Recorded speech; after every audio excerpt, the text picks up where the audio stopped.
Hello students, welcome you all in once again आओ पढ़ें classes. आज हम पढ़ रहे हैं संस्कृत कक्षा 8 का पार्ट 2 जिसका नाम है अंतर्राष्ट्रीय योग दिवस। 21 जून को भारत के प्रयत्नों के बाद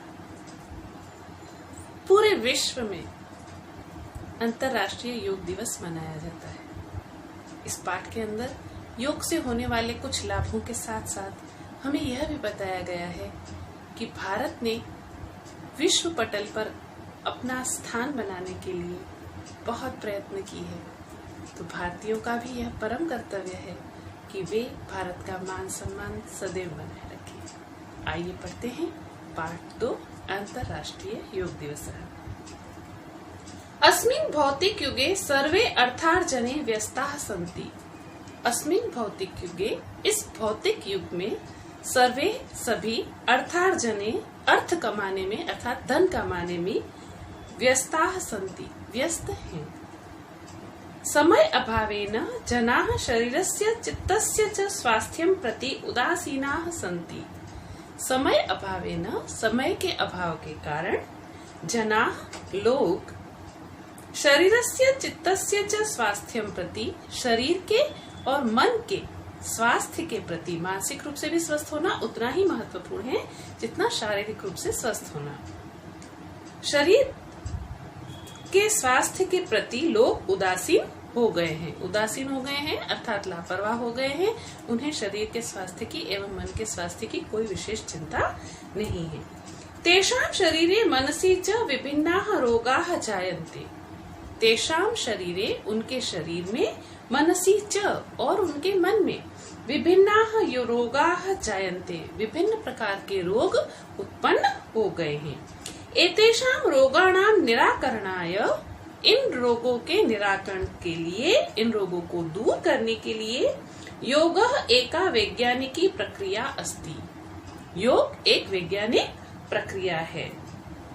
अस्य अनुसरणेन अल्पकाले एव वयं शोकात्, दुःखात्, चिन्तायाः, देह व्याधिभिः च मुक्ता भवामः। इसका अनुसरण करके अर्थात योग का पालन करके वयं, हम सब, शोकात्, शोक से, दुःखात्, दुख से, चिन्तायाः, चिंता से, दैहिक व्याधिभिः च और शरीर की बीमारियों से मुक्ताः भवामः, मुक्त हो जाते हैं। योग दर्शनस्य प्रवर्तकः आचार्यः पतंजलिः अकथयत्। योग दर्शन के प्रवर्तक आचार्य पतंजलि ने कहा था, यत् योगश्चित्त वृत्ति निरोधः, कि योग का अर्थ होता है चित्त वृत्तियों का निरोध करना, अर्थात हमारे मन की चंचलता को रोकना। निरोध करने का अर्थ है रोकना। हमारा मन बड़ा चंचल है, आलसी बनकर सुबह देर तक सोना चाहता है, लेकिन यदि हम उसको रोक लें और सुबह उठकर योग, प्राणायाम इत्यादि करें, मॉर्निंग वॉक करें, तो हम स्वस्थ रह सकते हैं। हमारा जीभ, हमारा मुंह ये चाहता है कि हम बड़े स्वादिष्ट व्यंजन इत्यादि का सेवन रोज करें, परंतु यदि हम उस वृत्ति को रोक लें और पौष्टिक भोजन करें, तला हुआ और फास्ट फूड इत्यादि कम खाएं, तो हम स्वस्थ रह सकते हैं। तो इसे कहेंगे चित्त वृत्तियों का निरोध करना, अर्थात ऐसी गलत इच्छाओं को रोकना। अर्थात योगेन चित्तस्य वृत्तिनां निरोधः संभवति। और योग के द्वारा चित्त की ऐसी वृत्तियों को निरोध करना अर्थात रोकना संभव है। चित्तः कदा प्रसन्नः भवति? चित्त कब प्रसन्न होता है? यदा शरीरम स्वस्थम स्यात्, जब शरीर स्वस्थ होगा। जब शरीर स्वस्थ होगा तभी मन प्रसन्न होगा। स्वस्थेन शरीरेण वयं मनसा वाचा कर्मणा च सक्रियाः भवामः। स्वस्थ शरीर से ही हम मन से, वाणी से और कर्म से सक्रिय हो सकते हैं, स्वस्थ हो सकते हैं। पुरा भारतवर्षे गुरुकुलेषु प्रातः काले सूर्य प्रणामः छात्राणां पाठ्यक्रमस्य अभिन्नम् अंगम् आसीत्। पुरा अर्थात प्राचीन समय में भारत देश में गुरुकुलों में प्रातः काले सूर्य प्रणामः, प्रातः काल सूर्य को प्रणाम करना अथवा सूर्य नमस्कार करना छात्राणां पाठ्यक्रमस्य अभिन्नम अंगम आसीत्, छात्रों के पाठ्यक्रम का अभिन्न अंग था। अभी हम भी भ्रामरी करते हैं, प्राणायाम करते हैं, अनुलोम विलोम करते हैं, है ना, सुबह सुबह। तो पहले भी सूर्य नमस्कार जो था वह छात्रों के दैनिक जीवन का प्रमुख अंग था। योगस्य अस्मिन् प्रक्रियायां योगासनानां प्राणायामस्य च समावेशं भवति। योग की इस प्रक्रिया में अर्थात सूर्य नमस्कार की प्रक्रिया में योगासनों का, प्राणायाम का समावेश होता है। योगासनेन का अपि हानि न भवति, योगासन करने से कोई भी हानि नहीं होती है। शरीरे चित्ते च स्फूर्तिः जायते, शरीर में और चित्ते अर्थात मन में स्फूर्ति उत्पन्न हो जाती है। शवासनेन उच्च रक्तचापस्य निराकरणं भवति, शवासन करने से उच्च रक्तचाप अर्थात हाई ब्लड प्रेशर में आराम मिलता है, हाई ब्लड प्रेशर का निराकरण हो सकता है। शीर्षासनेन बुद्धि तीव्रा भवति, और शीर्षासन करने से बुद्धि तीव्र हो जाती है, बुद्धि बड़ी तेज हो जाती है। छात्रों को अवश्य करना चाहिए ना। शलभासनेन ताड़ासनेन च पीड़ायाः मुक्ति प्राप्यते, शलभासन से और ताड़ासन करने से पीड़ाओं से मुक्ति प्राप्त हो जाती है, शारीरिक कष्ट दूर हो जाते हैं। वज्रासनेन अनेकाः व्याधयः पलायन्ते, और वज्रासन करने से अनेक प्रकार की बीमारियां भाग जाती है। पलायन्ते, पलाय हो जाती है अर्थात भाग जाती है। प्राणायामेन श्वास प्रक्रिया नियंत्रिता भवति, प्राणायाम करने से श्वास प्रक्रिया, सांस लेने की प्रक्रिया नियंत्रित होती है। यया प्रदूषण जनिताः रोगाः शनैः शनैः नष्टा भवन्ति, जिससे प्रदूषण से उत्पन्न होने वाले सारे रोग शनैः शनैः धीरे धीरे नष्टाः भवन्ति, नष्ट हो जाते हैं। कपालभाति प्राणायामः तु जीवनाय संजीवनी रूपेण विख्यातः अस्ति, कपालभाति प्राणायाम तो यह एक प्राणायाम का नाम है। कपालभाति प्राणायाम तो जीवन के लिए संजीवनी बूटी के रूप में विख्यात है, अर्थात हमारे स्वास्थ्य के लिए यह बहुत लाभकारी है। भ्रामरी प्राणायामेन चित्तम शांतम भवति, और भ्रामरी प्राणायाम करने से हमारा चित्त जो है वह शांत होता है। यदा शरीरम स्वस्थम भवति तदेव वयम चित्तम एकाग्रम कृत्वा ध्यानम कर्तुम शक्नुमः, यदा जब शरीरम स्वस्थम भवति, शरीर स्वस्थ होता है, तदेव वयम तभी हम चित्तम एकाग्रम कृत्वा, चित्त को एकाग्र करके ध्यानम कर्तुम शक्नुमः, ध्यान कर सकते हैं।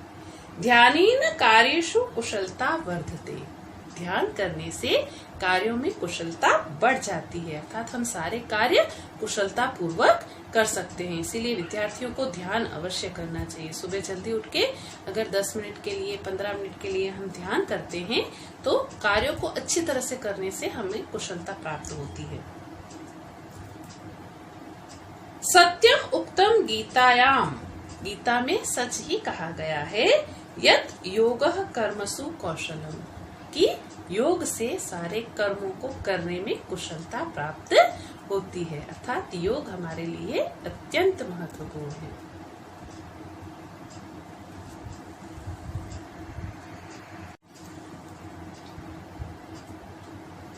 अद्यत्व अखिल विश्वे जनाः योगस्य महत्वं ज्ञात्वा, अद्यत्व यानी आजकल, अखिल विश्वे संपूर्ण विश्व में, जनाः योगस्य महत्वं ज्ञात्वा, लोग योग के महत्व को जानकर, मत्वा च और मानकर, योग अनुपालनम कुर्वन्ति, योग का अनुपालन करते हैं, योग का पालन करते हैं। योग वैसे भारत में उत्पन्न हुआ है, भारत के ऋषि मुनियों ने योग एवं योगासनों का अभ्यास करके इसे विश्व प्रसिद्ध बनाया है। जब वैश्विक लोगों ने देखा कि भारत के लोगों का दिया हुआ यह मूल मंत्र योग शरीर को बड़ा स्वस्थ रखता है, तो उन्होंने भी योगानुपालन करना शुरू कर दिया। भारतस्य प्रयासेन संयुक्त राष्ट्रः प्रतिवर्षं जून मासस्य 21 तारिकायाम् अंतर्राष्ट्रीय योग दिवसः अघोषयत्। भारत के द्वारा प्रयास करने के कारण ही संयुक्त राष्ट्र अमेरिका ने प्रतिवर्ष जून महीने की 21 तारीख को अंतर्राष्ट्रीय योग दिवस की घोषणा की। अधुना विश्वस्य अनेकेषु देशेषु अस्मिन् दिवसे योग दिवसः आयोज्यते। अब विश्व के अनेक देशों में इसी दिन योग दिवस का आयोजन किया जाता है। यस्मिन् जनाः सम्मिल्य योगाभ्यासं कुर्वन्ति। इस योग दिवस के दिन सभी लोग सम्मिलित होते हैं और योगासन करते हैं। न केवल एक दिन परंतु प्रतिदिन योगासन करने की आवश्यकता है।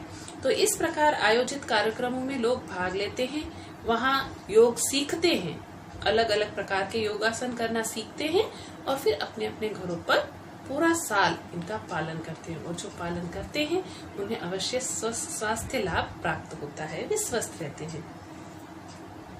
भारतवर्षे तो भव्यम आयोजनम क्रियते। भारत देश में तो इसका आयोजन और भव्य रूप से किया जाता है। यत्र देशेभ्यः विदेशेभ्यः नेतारः गणमान्याः अतिथयः साधारणाः जनाश्च आगच्छन्ति योगासनानि कुर्वन्ति लाभान्विताः च भवन्ति। भारत में किए जाने वाले इस आयोजन में देश से विदेश से माने हुए नेता लोग, गणमान्य अतिथि लोग, साधारण लोग इत्यादि आते हैं और योगासन करते हैं और लाभान्वित होते हैं। इस प्रकार प्रत्येक व्यक्ति जो योग का पालन करेगा वह स्वस्थ अवश्य रहेगा। और स्वस्थ रहने के लिए यह भी आवश्यक है कि हम पौष्टिक भोजन करें। जो भी योगासन करें उसे नियमित रूप से करें। 1-2 दिन करके छोड़ देने से हमें स्वास्थ्य लाभ उतना प्राप्त नहीं होता। यदि हमें स्वास्थ्य लाभ प्राप्त करना है तो यह आवश्यक है कि हम एक नियम बना के चलें और उन नियमों के दौरान हम योगासनों का प्रयत्न अवश्य करें और अच्छी तरह से सम्यक रूप से योगासन करने पर न केवल हमारा शारीरिक विकास होगा परंतु हमारा मानसिक विकास भी होगा, हमारा चित्त भी प्रसन्न रहेगा। तो इसीलिए ये बड़ा आवश्यक है कि हम दूसरों को खुश रखें, स्वयं को खुश रखें। और हम दूसरों को तभी खुश रह पाएंगे जब हम स्वयं खुश होंगे। तो आप सभी भी दिए हुए इन नियमों का पालन करें, अपने जीवन में योग को अपनाएं, स्वस्थ रहें, एक श्रेष्ठ छात्र के रूप में सभी सफलताओं को प्राप्त करें, प्रत्येक क्रिया को कुशलता पूर्वक करें, क्योंकि योग कर्मसु कौशलम। योग करने से सारे कर्मों को करने में कुशलता प्राप्त होती है। तो मैं आशा करती हूँ आपको मेरा यह वीडियो पसंद आया होगा, पाठ का सार आपको समझ में आया होगा। यदि आपको मेरा यह वीडियो पसंद आया तो इसे लाइक करें, शेयर करें, आओ पढ़ें को अवश्य सब्सक्राइब करें। आओ पढ़ें, आगे बढ़ें। बहुत बहुत धन्यवाद।